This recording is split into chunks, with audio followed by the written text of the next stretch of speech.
Bonjour, nous allons étudier ensemble la troisième sikha de la parashat Pinchas, dans laquelle Chav Gemol de l'écouter sikhot. À la pasuk, Uminchatam Beniskehem la parim.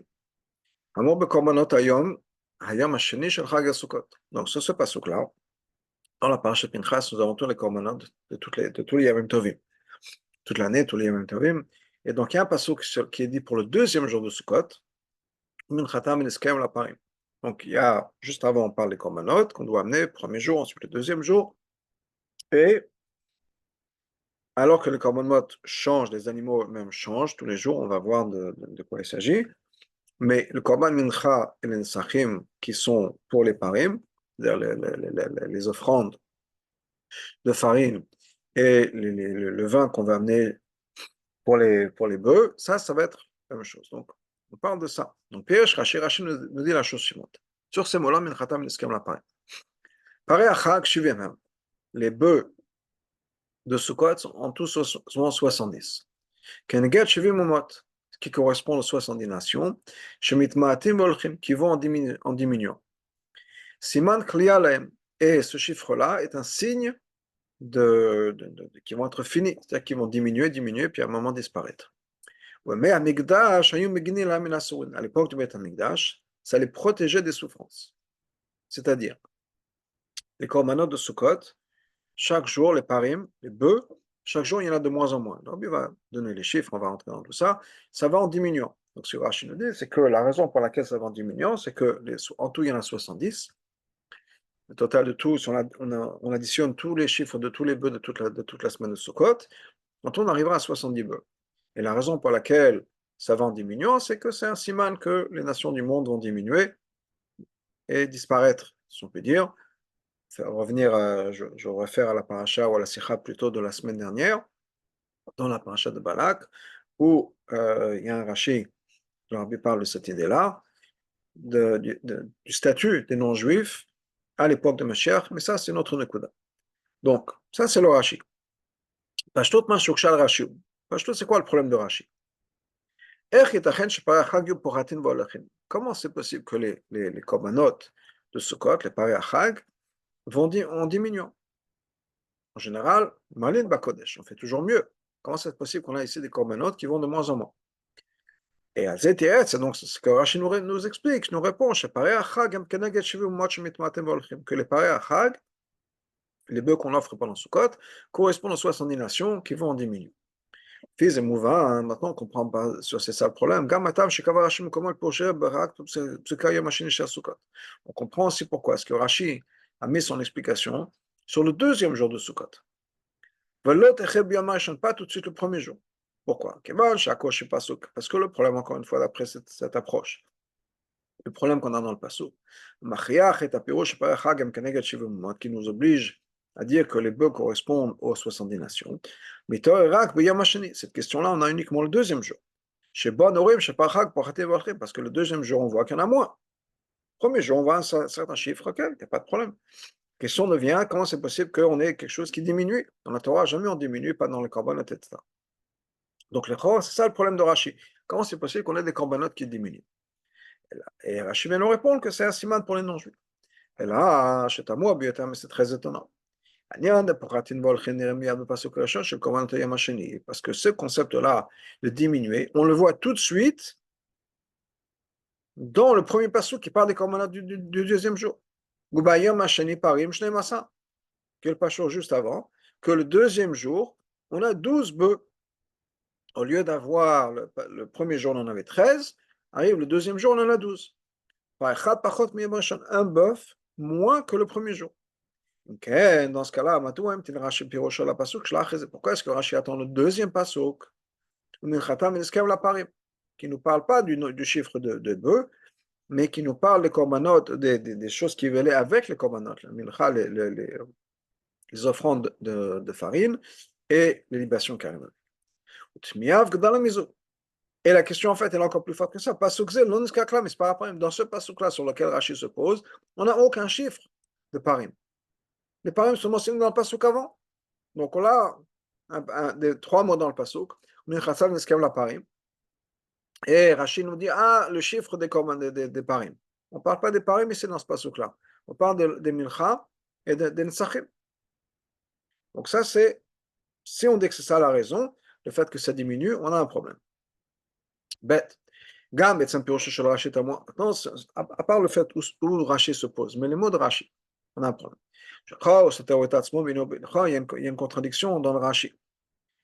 Au début de son explication, il écrit le fait que les paréachak correspondent aux 70 nations, c'est que ça diminue. Siman kliyalem, ça veut dire qu'ils vont en disparaissant. Après, tout de suite, Rashi continue en disant l'opposé. À l'époque du Beth Amikdash. Non seulement les korbanot n'amenaient pas leur extinction, mais au contraire, ça les protégeait. Alors, les korbanot sont là pour dire qu'ils vont diminuer ou bien ils sont là pour les protéger. On peut expliquer que ces deux choses-là, ces deux impacts des korbanot, et ces deux choses, c'est-à-dire Siman Kliyalaem, le fait que c'est un signe de leur extinction, ou c'est uniquement à cause du chiffre. Mais le fait qu'on amène des korbanot, ça les protégeait. Même si on arrive à séparer les deux, si on peut dire, quand même, il y a quand même un problème. Quelle est la différence? Quel est le point de cette explication? Ici, dans notre pasuk, qu'à l'époque de Beit HaMikdash, les korbanot les protégeaient. En quoi ça explique le pasuk? Encore une fois, Rashi vient pour expliquer un pasuk, pas pour nous raconter l'histoire ou de la hashkafa. Donc, en quoi, dans ce pasuk de savoir que les korbanot les protégeaient pas de Beit HaMikdash, en quoi ça nous aide à comprendre le pshat? Deuxièmement, Ikar, sauf, mais malgré tout, au bout du compte, il y a deux points qui se contredisent l'un l'autre. Comment c'est possible que ces mêmes korbanot, amenés va apporter deux actions, va accomplir deux choses qui sont opposées l'une de l'autre. Siman Kliya, d'un côté, c'est un signe de la disparition des non-juifs, du fait que ça descend en chiffres, et en même temps, Meginim, ça les protège.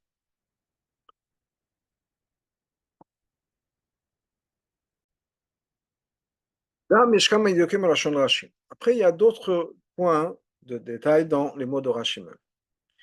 Aleph. Après que Rashi vient nous expliquer, ou étant donné que plutôt, étant donné que Rashi viendrait nous expliquer pourquoi est-ce que le chiffre des parim descend, diminue, il aurait dû commencer de la manière suivante. Les parim, pour les bœufs, qui correspond, les bœufs correspondent aux nations du monde, qui diminuent. Siman Kliyalem, c'est un signe de leur disparition. Alors, chante comme ça. Et après, ça c'est un pirouche, après de solidifier son explication, de baser son explication avec une preuve. Et c'est pour ça que le chiffre des parim c'est 70, qui correspond à 70 nations. Encore une fois, un lachon plus ou moins qui ressemble à ça. Pourquoi est-ce que Rashi commence avec le chiffre général des parim, uniquement après d'adresser le fait que ça diminue. Encore une fois, si Rashi vient pour nous expliquer le fait que les korbanot diminuent, alors il aurait dû adresser ça. Les korbanot diminuent parce que c'est un siman clair pour les nations. Et d'ailleurs, c'est pour ça que la somme totale des korbanot est 70. Mais pourquoi est-ce qu'il commence à nous expliquer? Je vais vous dire pourquoi est-ce que le korbanot diminue. Parce que c'est 70. Quel rapport? Les termes, ils ont encore plus que ça. Même Shachénian, quand on continue, l'akvasim, quand Rashi continue. Et il a son explication qui est l'akvasim pour les moutons. Et Rashi commence exactement comme ça. Les moutons correspondent au peuple juif. Vehem kvoim, et c'est pour ça que ça ne change pas de chiffre. C'est établi comme ça. À l'opposé des parachak qui diminuent. Et uniquement après, bien l'expliquer au Minyanan Salikret, qu'au bout du compte, on aura 98 moutons, et ça correspond à ce que ça correspond, Rachid, on va voir plus tard dans Rabbi va ramener dans la Sikha, ça correspond aux 98 malédictions qui sont dans Parashat Kitavo. Et là, ça vient pour contrebalancer ces malédictions. Mais le point étant que d'abord Rashi explique le concept et ensuite il ramène. Et d'ailleurs, la preuve est dans le chiffre. Ça nous explique le chiffre. Pas le contraire. Donc, non seulement on ne comprend pas pourquoi est-ce que Rashi commence son explication en disant pourquoi est-ce que le chiffre diminue parce que c'est 70, quel rapport? Il diminue parce que c'est une relation aux non-juifs. Et d'ailleurs, le chiffre est 70, ça vient renforcer ce concept. Et non seulement la question elle est valide de par elle-même, mais il y a un autre Rashi, tout de suite après, qui fonctionne exactement comme ça. D'abord, Rashi nous explique le concept, pourquoi là-bas les kvasim c'est toujours les mêmes, parce que ça correspond au peuple juif qui est toujours le même. Et ensuite, il nous explique le chiffre. Bête. Pourquoi est-ce que Rashi ramène tous ces mots-là? Qui diminuent, Siman Klaya, c'est un signe de leur disparition. Ça aurait expliqué, ça aurait été suffisant pour expliquer encore une fois de quoi il s'agit, de dire que ça correspond au ça correspond à la nation du monde qui diminue. C'est tout. À quoi ça sert? En quoi ça nous explique le Pshat, Siman Klaya, que c'est un signe de leur disparition. Comme Rachid d'ailleurs le dit plus tôt à l'époque de Bril ben Ametarim, donc à l'époque d'Abraham, c'est pour ça que c'est une allusion aux nations du monde qui ont Kalin Volchin, qui diminuent. C'est tout. Il n'a pas marqué autre chose. Il n'a pas rajouté Siman Klialem. Troisièmement, si l'explication des corbanotes, du chiffre des corbanotes. Si le problème de Rashi, c'est le chiffre des corbanotes qui va en diminuant. Et donc Rashi va nous expliquer ça. L'explication la plus importante n'est pas présente. Alors, Adava, Hamagen ou Hakavat Aparem. Qu'est-ce qui protège les nations? C'est le corbanotes. Hayel ou le Rashi, Rashi aurait dû expliquer, Hakavat, Hakobanot, Megillah Alem, que l'amener les corbanotes protège les nations du monde.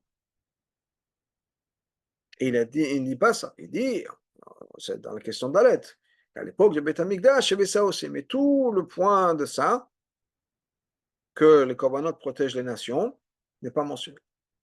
Dalet, qu'est-ce que ça veut dire à l'époque du Beth Amikdash? Ça les protégeait. Est-ce qu'on aurait pu penser que d'amener des sacrifices, mais la ganatan, et donc la protection que le sacrifice amenait aux nations, Ibizman la Galos, c'était à l'époque de la Galoute, bien sûr c'était à l'époque du Beth Amikdash. Il n'y a pas d'autre époque où il y avait des corbanotes. Qu'est-ce que Rashi vient nous dire au bébé Amikdash? Hey, le Pirocho, l'Agma, Rashi dans son explication sur l'Agma, Rashi écrit quelque chose d'autre. Il écrit là-bas que quoi? Chez Shivim Parei Achag, les 70 bœufs, Keneged Shivim Watt, ça correspond aux 70 nations, pas de souci. Ba'im lechaper alem, ça vient pour protéger, pour amener la capara, le pardon aux non-juifs, chez Yerduk Shamim B'chol Olam, afin que la pluie tombe dans le monde entier. Fish Nedanim B'chag Alamayim, pourquoi? Parce que le jugement sur l'eau est Sukkot. Et donc, les corbanotes servaient à quelque chose d'autre. Les corbanotes servaient à faire en sorte qu'il y ait de la pluie comme il faut, en temps, à temps, etc., dans le monde entier, pas juste pour le peuple juif, mais dans le monde entier. Pourquoi est-ce qu'ici, dans le Chumash, Rashi nous amène un autre impact des corbanotes? Il ne mentionne pas la pluie, il dit quelque chose d'autre. Ça les protégeait des souffrances. Pourquoi la différence? Pourquoi les souris ici plus que la pluie? Donc tout ça, tout un tas de questions sur Rashi. Et là, on va commencer à entrer dans l'explication. Je demande à Rabbi Bechol Zed. Donc voilà l'explication dans tout ça.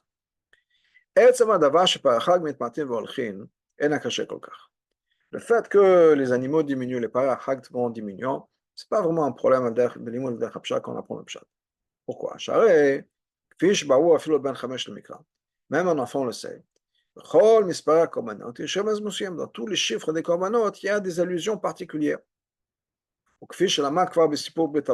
Comme cet enfant a déjà appris dans l'histoire de Brit Ben Ametarim, il y avait Egla Meshuleshet, il y avait 3 genisses, et chaque animal avait une raison pour les chiffres, etc. Ader c'est Parashat Naso, le Korbanot, même chose dans Parashat Naso, le Korbanot Anesim.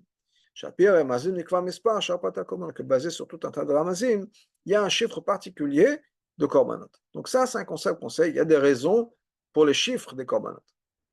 Ader c'est bien la même chose chez nous. היה מקום למעון, on peut dire, שבכל יום ימי חג הסוכות, יש בו עניין הקשור דווקא למספר הפעמים מסוים ביום זה. Chaque jour de Sukkot, un lien particulier avec le chiffre, le nombre de korbanot qu'on doit amener ce jour-là. Ça, il n'y a pas de problème. Un Rashi צריך לפרט תוכן הרמזים. Rashi n'a pas besoin de nous expliquer tous les ramazim dans le korbanot. כיוון שזה שייך לימוד על דרך הפשט, parce que Rashi vient pour nous expliquer le pshat, et les ramazim des korbanot, des chiffres, etc., c'est pas une question dans le pshat. Et la limoud על דרך הרמז והדרוש, ça c'est bien pour le remez, pour le drush. Donc, Rashi n'a pas besoin d'expliquer les ramazim dans chaque chose. Il peut nous dire qu'il y en a. Il a fait pour les korbanot, il nous a donné les 2 premiers jours. Donc, il a dit, bon, vous comprenez le concept. Et Rashi n'est pas entré dans l'explication de chaque ramazim de chaque jour. Il n'y a pas de souci sur ce niveau-là. Un enfant sait très bien que dans la Torah, il n'y a pas seulement le pshat, il y a aussi le remez, le drush, etc. C'est pour ça qu'un enfant n'aura pas vraiment de questions. Pourquoi est-ce que chaque jour a un chiffre différent? Bon, il doit y avoir des raisons. Et là, maintenant l'enfant sait, ok, il y a tout un tas de raisons. Moi, mon melamed, mon père m'enseigne uniquement le pshat, il n'y a pas de problème. Mais le vague, chez Shkoshi, le pshat, moi, qu'il y a un problème dans le pshat. Il y a un problème dans le pshat. Si je connais le remède, je pourrais comprendre le pshat. Donc ça, c'est pas un problème. Qu'il y ait des chiffres différents et qu'on passe de 13 à 12 à 11 à 10, c'est pas nécessairement une question dans le pshat. אבל כאשר באים ללמוד פסוק מנחתם נסכים לפרים, במסרם כמשפט, אז זה מתעוררת השאלה. Non, on passe deuxième jour. On passe à un autre problème. ומנחתם נסכים לפרים. Qu'est-ce qui se passe en fonction de Korban Mincha et Korban Nesachim? Les offrandes de farine, les offrandes de les libations qu'on a amenées. Et là, qu'est-ce qui est marqué? Fais suis les règles. Comme chaque animal doit avoir ses korbanot. Là, on a une question. Là vient le problème, c'est pour ça que Rashi se pose sur ces mots-là. Et le korbanot kol yomim ha'chag à Sukkot. J't'en remazim shanim, si chaque jour de Sukkot. Ah, c'est remazim. Et il y a ses raisons et c'est pour ça que chaque chose c'est différent. Puis Rosh Hashanah va se dire quoi? Chol yom kravim korbanot shanim. Ça veut dire que chaque jour c'est des korbanot complètement différents. Beramze korbanot différents au niveau des remazim, au niveau des korbanot, etc. וממילא, היה פסוק צריך לפרט בכל יום ויום את כל הפרטים של קורבנות. Et donc, le pasuk aurait dû dire, la Torah aurait dû nous donner chaque jour le détail de tous les korbanot. גם את אלו שמספרם שווה ליום הקודם, même si c'est la même chose que le jour d'avant. Et d'ailleurs, on a cet exemple dans la parashat Naso. ושלמדנו לעיל, comme on a appris plus tôt, בקורבנות הניסים, dans les korbanot ניסים, שאף על פי שכל נשיא הביא קורבנות מספר שווה למה שבשאר ניסים. Même si chaque nasi amène exactement la même chose que le nasi de la veille et le nasi du lendemain. Mais malgré tout, étant donné que chaque personne avait des kavanotes différentes, chacun avait une approche différente, une attention différente, des remazim différents, en fonction de ce qui correspondait à son shevet à lui. Et c'est pour ça que la Torah a détaillé chez chaque nasi, Yud Bepam 12 fois, et kol prater korbanot, tous les détails de korbanot. Velo istapek b'amira bekitsur, la Torah n'a pas dit juste bekitsur, v'chen écrive gam k'etzibor, que le lendemain, le même nasi, ils ont amené la même chose. Non, on aurait pu dire, voilà, le premier jour, voilà ce qui a été amené, et les 12 autres jours, les 11 autres jours, ouais, ils ont tous amené la même chose. Non, pourquoi? Parce qu'il y avait des kavanotes différentes. Chacun avait ses intentions différentes. Donc, même si ça ressemblait dans le sens où c'était au niveau superficiel, c'est exactement la même chose, mais étant donné que chacun avait des korbanot différents, c'est comme si c'était des korbanot différents. Et donc, la Torah rentre dans tous les détails, comme si c'était quelque chose de nouveau chaque jour, parce que d'une certaine manière, c'était nouveau chaque jour. Parce que chacun avait une intention différente. Donc, ça, c'est le problème et le Rabbi va expliquer, c'est quoi, en quoi consiste le problème. On revient à notre contexte. C'est-à-dire Sukkot. Sukkot, on a les korbanot qui changent chaque jour. Donc, le premier jour, 13, 12, 11, etc., le pareil achad. Que ça change, il n'y a pas de souci, on peut comprendre. Chacun ses remazim, chacun ses allusions, chacun. Il y a un yan pourquoi chaque jour de Sukkot, c'est des korbanot différents. Mais qu'est-ce qui se passe ici? La Torah ne revient pas chaque jour sur les détails du korbanot, des menachot, etc. Et là, au contraire, le pasuk accentue le fait que quoi? Comme d'habitude. Chez eux, Mishpat à Korbanot de Moshe, c'est quoi comme Mishpat? Comme les règles du premier Korbanot du premier jour. C'est-à-dire que d'un côté, on a des choses différentes chaque jour, 13, 12, 11, la Torah nous dit comme ça change chaque jour. Donc si ça change chaque jour, ok, c'est qu'il doit y avoir une raison, chaque jour c'est différent. Et de l'autre côté, la Torah nous dit en même temps, non, tous les jours la même chose. Au niveau des Mesachim et des Menachot et des Nesachim. Et la Torah n'a pas répété les Korbanot, les Nesachim de chaque jour, les Menachot de chaque jour. Tu dit non, tu fais comme le premier jour. כלומר, לא זו בלבד שמודגש כאן שבוע של יום קורבן השם שונים זה מזה, c'est non seulement même pas l'accent sur le fait que chaque jour est différent. Là, au contraire, הכתוב מדגיש עניין אחד להם, le pasuk met l'accent sur le fait que c'est tous les mêmes. החוזר לעצמו בכל יום ויום כמשפט יום ראשון. On fait exactement la même chose que le premier jour. Deuxième jour, troisième jour, quatrième jour, etc. Fait comme le premier jour. Là, Rashi a un problème. לכן הוא שאל לרש"י, là, Rashi a un problème. Étant donné que tous les korbanot de Sukkot, en fait, c'est une seule chose, une seule entité. Et c'est pour ça qu'on nous dit que à tous les jours, on fait exactement le même korbanot au niveau des Nesachim. Les Nesachim et les Menachot, c'est tous les jours la même chose. Le Pasuk nous dit, tu fais la même chose comme le premier jour. Dans ce cas-là, pourquoi est-ce qu'il y a un chiffre qui change? Les korbanot vont en diminuant. S'il y a un changement, dans ce cas-là, le changement a dû être un changement positif. C'est-à-dire, ont dû monter. L'autre, il n'y a pas diminué pour atteindre Volchin. Là, j'ai un problème.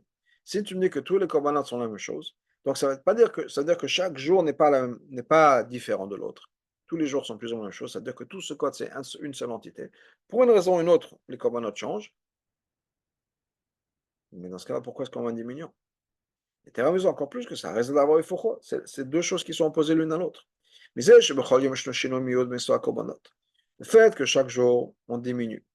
Oui, maintenant, chez Shonim Hamzemiz, on voit que chaque jour est différent, parce que chaque jour, il y a un chiffre différent. Korban,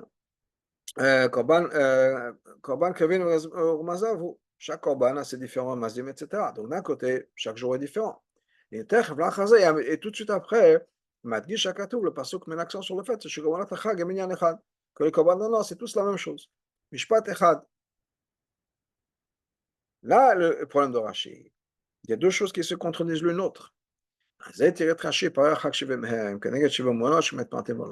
Rashi nous dit, il vient nous expliquer son explication.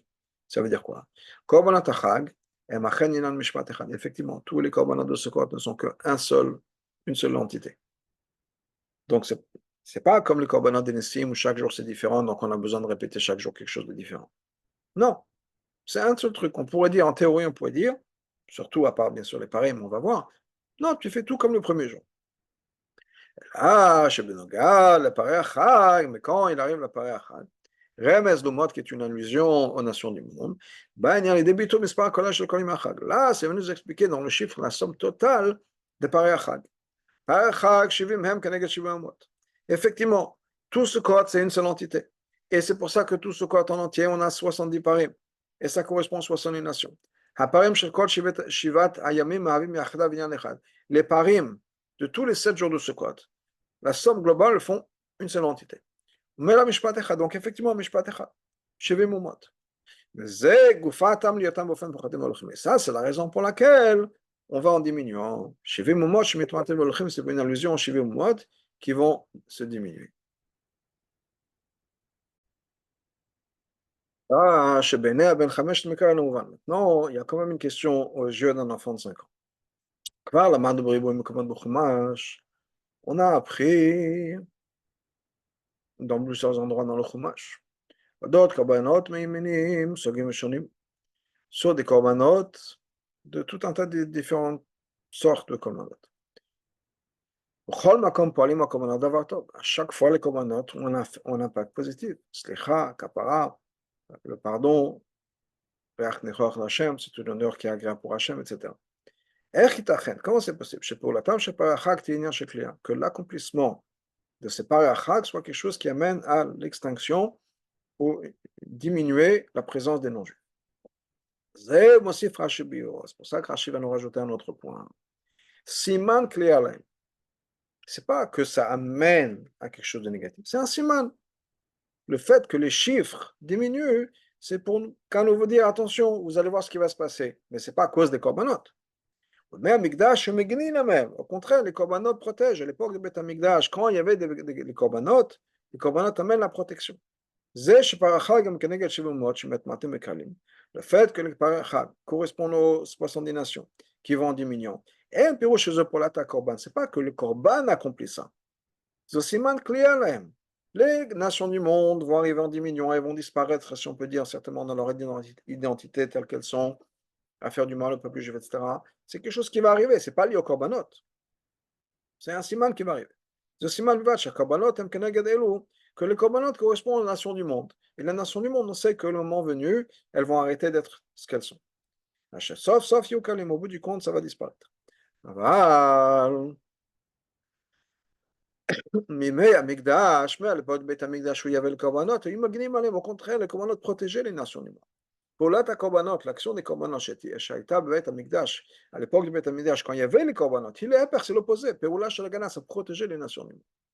Pour l'Azu Shalakrava, et d'ailleurs, cette action des korbanot, l'impact des korbanot, c'est pas juste au moment où on les amenait, le moment où on amène le korban. C'est jusqu'au korbanot prochain. À l'époque du Beth Amikdash, c'est-à-dire pendant la période du Beth Amikdash, pendant le moment où le Beth Amikdash existait, ça protégeait les nations du monde.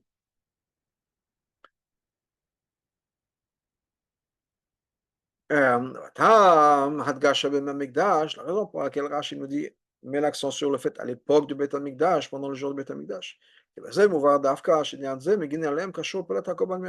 que ça nous montre, c'est pour nous montrer qu'effectivement cette action du Korban, et le Korban c'était uniquement dans le Beth Amikdash. Donc, le concept de Korban c'était quelque chose qui protégeait les nations du monde. Le fait que on leur dit, on leur fait un petit clin d'œil en disant attention, c'est vrai que les corbanotes protègent, mais au bout du compte, vous allez disparaître. Ça,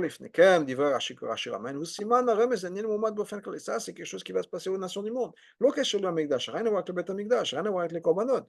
C'est une réalité historique qui va se passer. Mais dans ce cas-là, et non pour l'attaque korban, que le fait que les nations du monde vont diminuer. Ce n'est pas quelque chose qui est lié au korban.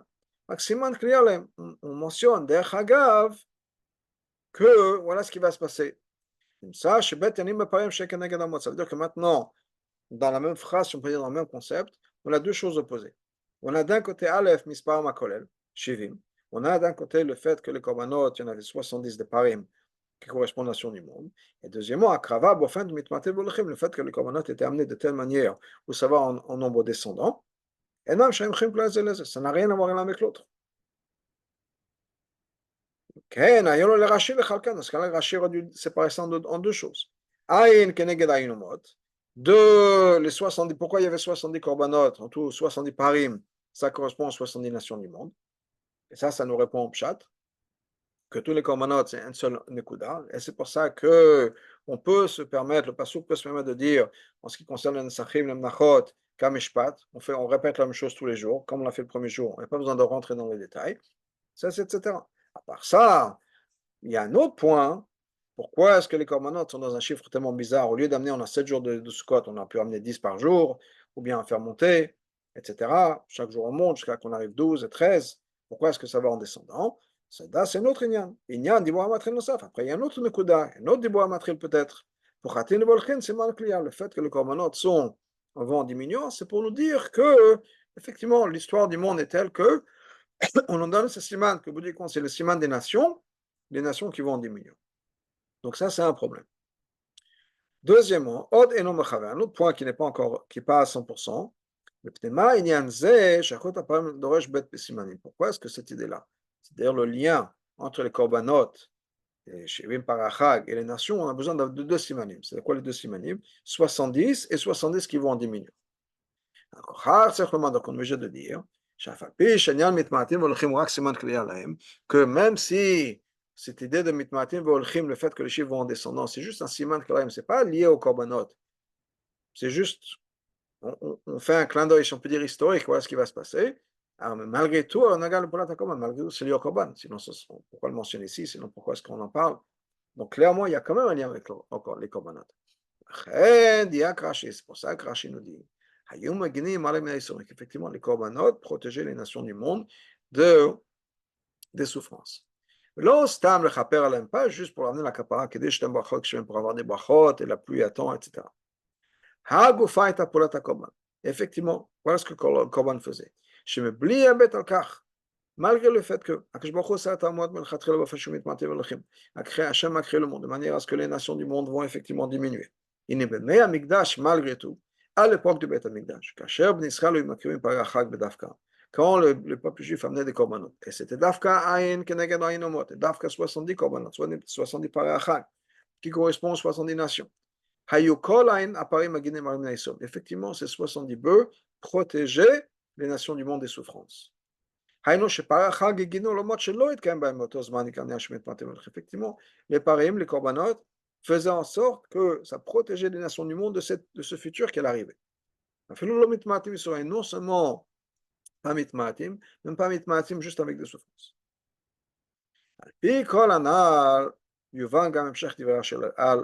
Maintenant, on a expliqué le Rashi, on a expliqué tous les détails de Rashi. Pourquoi est-ce que Rashi ramène donc les korbanot? Il nous dit que c'est 70 pour dire que c'est une unité. Pourquoi il nous explique que ça correspond aux nations du monde, etc. Donc le Rashi, on a expliqué. Puis on a basé sur tout ça. Pour comprendre un autre Rashi qui continue après. L'akvasim, les moutons, Keneged Israël, ça correspond au peuple juif.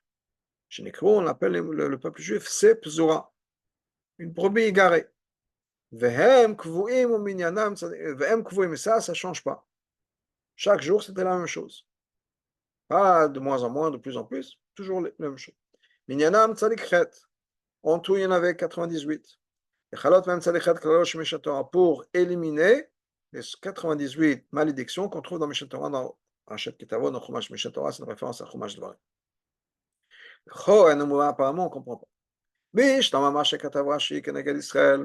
Quand Rashi va nous expliquer que les kvasim, les moutons correspondent au peuple juif, et que c'est pour ça que ça ne bouge pas, c'est toujours le même chiffre, c'est pour faire le parallèle avec les parachag. C'est parce que là-bas, les parachag correspondent aux 70 nations du monde, qui vont en diminuant. Très bien, on a compris le parallèle et le contraste. Pourquoi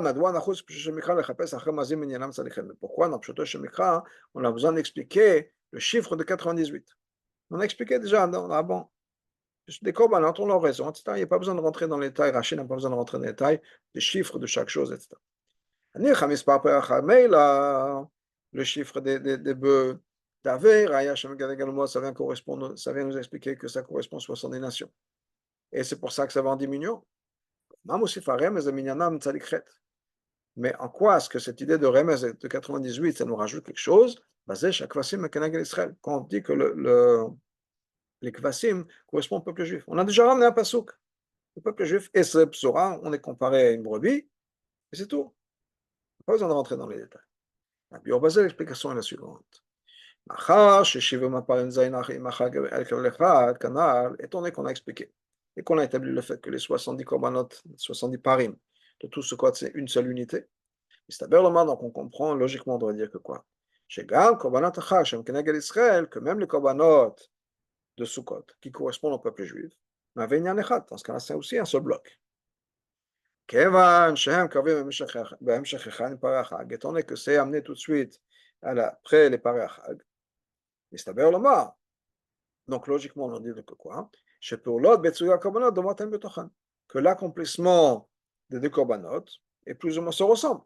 Il y a quelque chose en commun, c'est pour ça qu'on l'amène tous ensemble. Car Katav Rashi, c'est pour ça que Rashi écrit la chose suivante. Minyanam tzadikhet, les kvasim c'est 98. Les kalot même tzadikhet kalosh mishatora pour éliminer les 90 malédictions dans Mishatora. C'est-à-dire, effectivement les kvasim ça correspond au peuple juif. Vehem kvoyim c'est toujours le même chiffre. Le peuple juif ne va pas en diminuant. L'am kvoyim kaimil olam, ils sont établis, c'est toujours la même chose, on existe à l'éternité. Mais ça ne quand même pas protéger nécessairement des Issourim.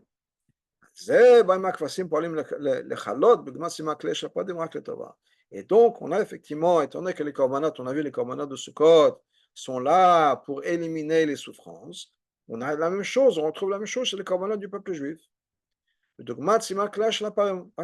Comme les corbanotes qui sont à Siman de Kliya pour les non-juifs, mais non, la même chose pour le peuple juif, mais juste pour le bien. C'est-à-dire, qu'est-ce que ça élimine? Ça décrète Klalot, les 98 malédictions. Haïno,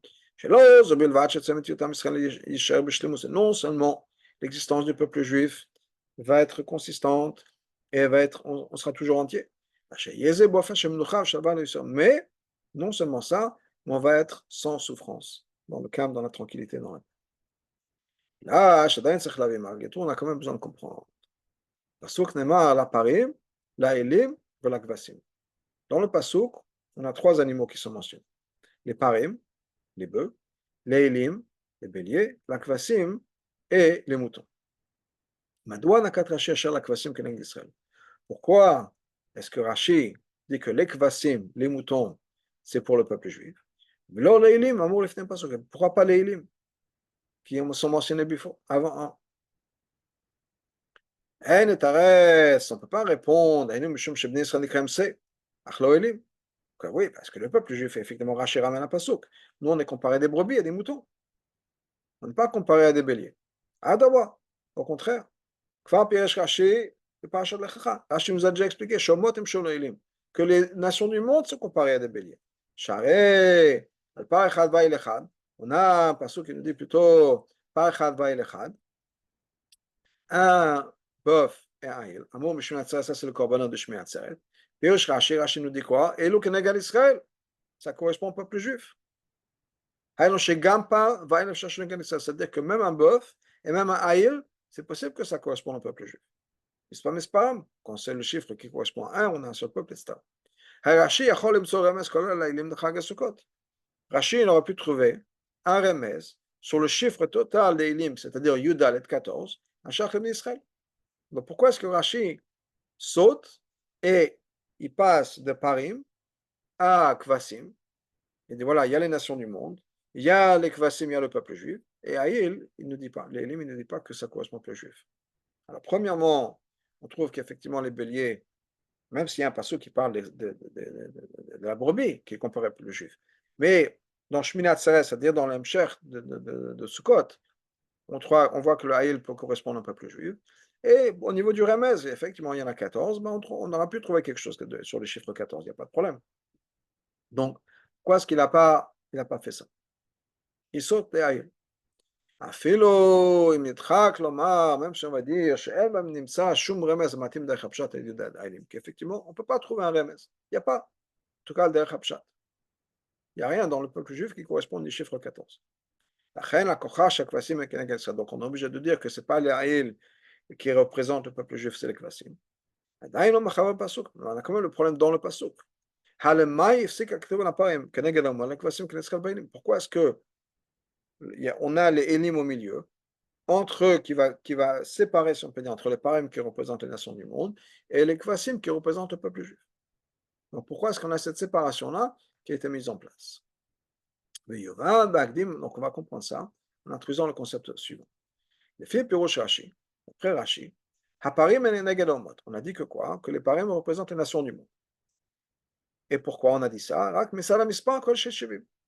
Parce que c'est le chiffre qui nous a amené à cette conclusion, 70.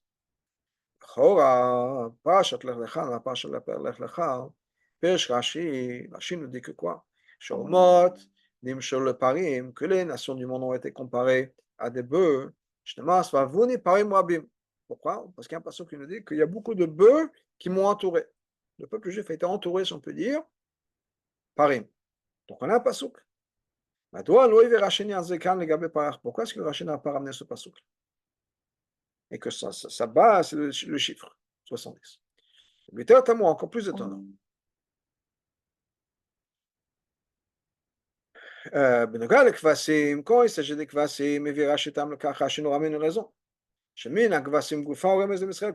le min kvasim, qui est l'animal même, c'est un remède sur le peuple juif. On a un pasuk, c'est Bzura. כן, בוודאי, לרש"י לתת טעם שייכות מן הפרים לעומתם, parce Rachid aurait dû faire la même chose. Vous expliquez pourquoi est-ce que le parim, pourquoi un bœuf est lié aux nations du monde. Il n'a pas fait ça. Il a dit juste, c'est le chiffre qui me dit ça. Parce qu'il y avait 70 nations. Mais quel rapport entre un bœuf ou les bœufs et les nations du monde? Rachid n'a pas expliqué, la param n'a pas souk, etc. Justement, Rabbi Ubezer, Kol Panim Adech Hames. Donc, voilà l'explication, au moins Adech Hames. Le korbanot Achag, à Pesach, dans le korbanot de Pesach. Et Rashi explique la chose suivante. Parim, Keneged Avram. Les bœufs, ça correspond à Avram. Elim, Keneged Ailo Shel Yitzhak. Les béliers, ça correspond au bélier de Yitzhak, à Kedat Yitzhak. Kvasim, les moutons, Keneged Yaakov, ça correspond à Yaakov. Madoua, Katav Rashi. Pourquoi est-ce que Rashi écrit Elim, la Shon Rabim? Les béliers, au pluriel. Beshash, Pasuk Nemar, Va'ayil, la Shon Echid. Alors que dans le Pasuk, on parle uniquement d'un seul Ayil, un seul bélier. Il y a Parim, il y a Kvasim, mais c'est Ayil Echad. יש לומר שבזה משמענו רש"י, רש"י nous dire une chose suivante. Quand Rashi a changé le pasuk, les mots du pasuk, il a mis au pluriel, c'est pour nous donner une allusion. שפירוש זה לא רק על pasuk זה. Quand il parle d'Elim, c'est pas juste ce Aïl de Pessah, c'est Elim en général, ou en tout cas les korbanot de Yom Tovim. כל הקורבנות מוספי יום טוב, tous les korbanot de מוסף יום טוב, des parim, Elim, כבשים, שהם כנגד ג' אבות. Tout ça correspond à 3 אבות. ולכן donc, אין יכול רש"י לבאר הטעם שפר החב כנגד אומות בזה, שמעתם שוב פעמים. רש"י ne peut pas nous expliquer que les parés achag correspondent aux nations du monde, parce que les nations du monde sont comparées aux parim. Non, adraba, au contraire. Mina parim kanu ramez l'Avram, les parim c'est une allusion à Abraham. Donc, on avait posé la question, pourquoi est-ce que Rachid nous explique que quoi, les kvasim, c'est une allusion au peuple juif parce qu'il y a un pasuk? Pourquoi est-ce qu'il n'a pas fait ça pour les parim? Parce que c'est le contraire.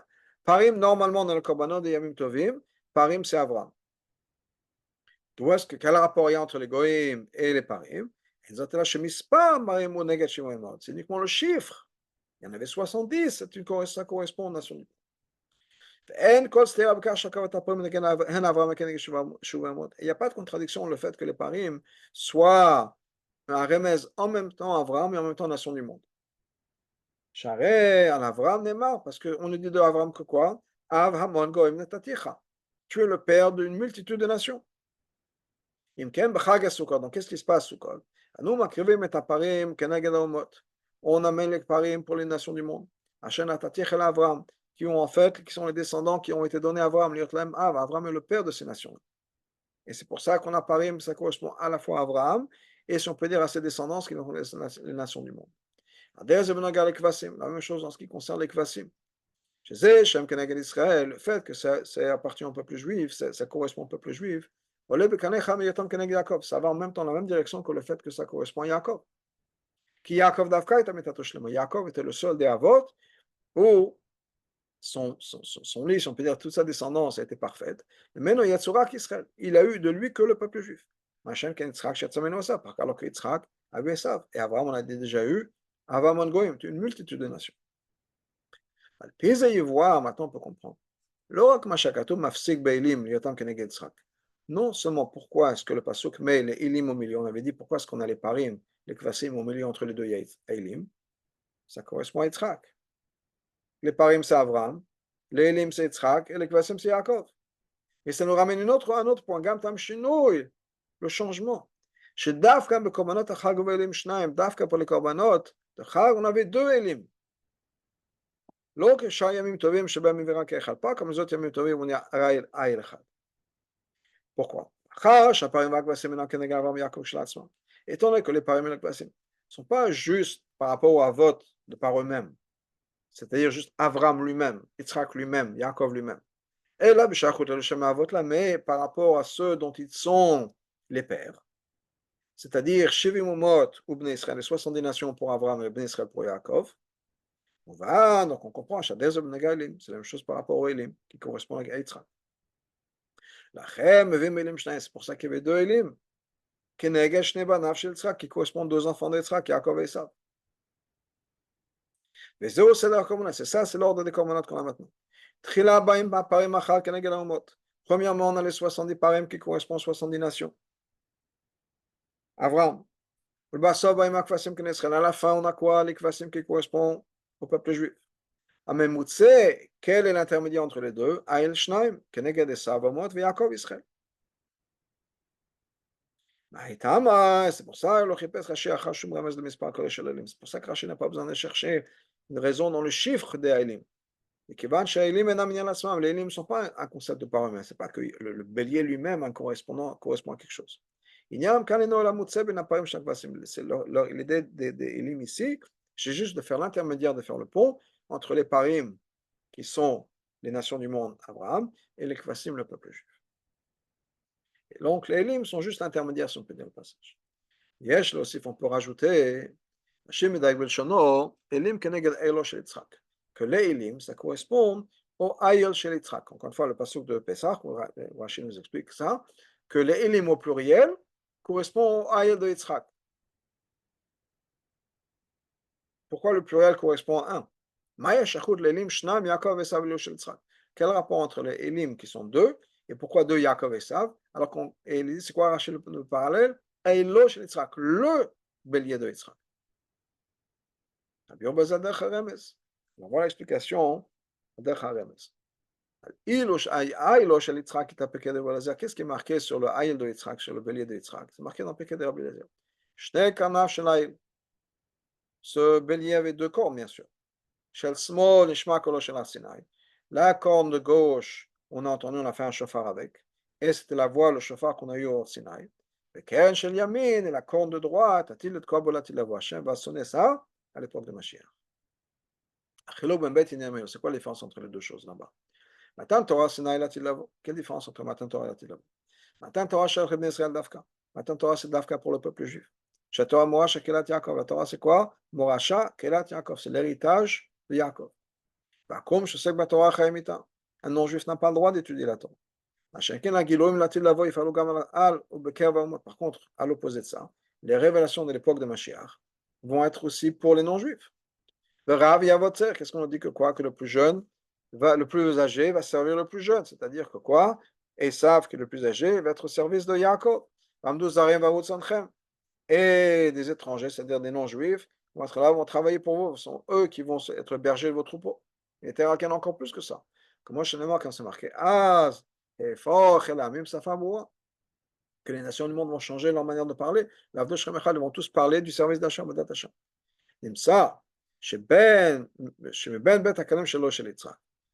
qu'on a entre les deux cornes, si on peut dire, du Haïl de Yitzhak, c'est-à-dire la corne de Matan Torah et la corne de Mashiach, de la Tilavo, Zo Shayechet le Yaakov, une corne correspond à Yaakov, Zo Shayechet le Yaakov et Esav, et une correspond à Yaakov et Esav, qui est les nations du monde. Donc on a les deux, et c'est pour ça que, encore plus de ça, c'est pour ça qu'il y avait deux parim. Même si c'est le Haïl de Yitzhak, il y avait deux aspects, parce que dans ce Haïl singulier, il y a deux aspects. Un aspect qui est réservé au peuple juif, donc c'est le côté qui va vers Yaakov, les Kvasim, et il y a l'autre côté qui est pour les nations. Mais il y en a chez Torah Pirosh Rashi. Quelle est la chassidoute? Qu'est-ce qu'on apprend de ça, de ce Pirosh Rashi dans Avodat Hashem? Comment en ce qui concerne l'impact de ces 70 korbanot sur les 70 nations, Rashi dit la chose suivante. Mais Amigdash, à l'époque du Beth Amigdash, a protégé les nations du monde. Alors que pour les Kvasim, les moutons, Katav, il écrit la chose suivante. Minyanam, leur chiffre, Tzadikhet, 98. Pour éliminer les 98 malédictions dans Mishnah Torah. Alors que une bonne partie de ces clalot dans le Mishnah Torah sont liées à l'époque de la galoute, pas juste à l'époque du Beth Amikdash. Rabbi Yorbezé, l'explication c'est quoi? Tfilot kenegel korbanot tiknu. De nos jours, on n'a plus les korbanot, on a les tfilot. Ma shaya nifal bizman chez Beth Amikdash. Ce qui était accompli à l'époque du Beth Amikdash par les korbanot, nifal bizman azel les tfilot. De nos jours, on a accompli la même chose avec la tfilot. La différence c'est quoi? À l'idée à korbanot begashmiut, Beth Amikdash agashmi, quand il y avait les korbanot de manière physique, dans un Beth Amikdash physique. Pour l'accomplissement des korbanot, il y avait un impact physique dans le monde. Dans le monde, dans les côtés les plus superficiels du monde, de manière pratique et tangible. Alors que dans la tefila, l'impact est plus spirituel, plus psychologique sur l'âme de la personne. Ça, c'est la différence entre l'impact des parim et les kvasim. Paré achag, les parim, qui sont là pour avoir un impact sur les nations du monde. C'était possible uniquement les portes de Beth Amikdash. À ce moment-là, la commandant était begashmiut. C'est-à-dire un impact sur le côté superficiel du monde. Et le Meshacha Beth Amikdash, alors que depuis on n'a plus de Beth Amikdash, cet impact physique tangible a disparu. Comme Chazal nous ont dit, malheur et aux non-juifs, chez Avdou, ils ont perdu, ils ne savent même pas ce qu'ils ont perdu. C'est-à-dire qu'ils ont détruit le Beth Amikdash alors que le Beth Amikdash était là pour les protéger. Pas était là pour ça, mais les protéger. Quand il s'agit du peuple juif d'Israël, qui sont les moutons du peuple juif, ça c'est éternel. Ça veut dire quoi? Les korbanot sont éternels. Pour l'accomplissement des korbanot est quelque chose qui est éternel. L'idée à tefila, pas l'intérêt de la tefila, qui correspond au korbanot. Pour aller, on arrive à accomplir les chalot, même c'est les chalot chalot chez Mishnah Torah, à éliminer les 90 malédictions qui sont Mishnah Torah. Même après que le Beth Amikdash a été détruit. On a été exilés de notre terre. Et on est sous le contrôle des nations. On n'aura aucun isurim chas v'shalom, que la paix, du repos, la tranquillité, etc. Il n'y aura que la lumière pour le peuple juif. Alors qu'on est encore Mitzrayim, c'est-à-dire encore en Galout. Que ce soit la préparation, la bonne préparation, une préparation proche, on peut dire qu'on n'a pas besoin de se préparer pendant longtemps, jusqu'à qu'on ait la vraie paix, la vraie tranquillité, de la manière la plus parfaite possible, encore plus qu'au moment où il y avait pas d'Abshalom de David Amelech, encore plus qu'à l'époque de Shlomo Amelech, et là, qui même Mashiach, comme ce sera à l'époque de Mashiach, le Goul Amitit Vashlema, à l'aider Mashiach Tzidkenu.